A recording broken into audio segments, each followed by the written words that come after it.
पा 15 रुपये आहे माझ्याजवळ. तर मी काय म्हणतो, 2 रुपयाची विलायची आणा, 2 रुपयाचा खोबरा किस, 5च्या याच्यातला 1 रुपया उरते तर त्याच्या आणा लवंगा, 1 रुपयाच्या लवंगा, आणि 5 रुपयाचा बिस्किटचा पुडा आणा, माहीत आहे ना 5 रुपयेवाला पार्लेजी.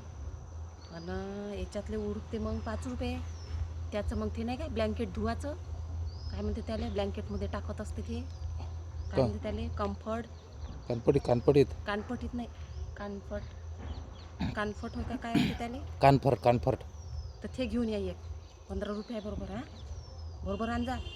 1 रुपया तुम्ही दाबला नाही पाहिजे, सांगून राहील मी आता. एवढं मला लक्षात राहील का मला लिहून एक द्या एक एक चिठ्ठीवर. एक एक एक रुपया करून तुम्ही सारा खर्रा खाता, खोलेच्या खोले भरता, पचक पचक थुकता. आता पाहिलं मी अंगणात पचक पचक थुकून ठेवलं तुम्ही. अहो 1 रुपया जमा तो करून, 1 रुपया जमा करू म्हटलं. लोकांनं काराच्या कारा घेतल्या, आपण कधी घेऊ?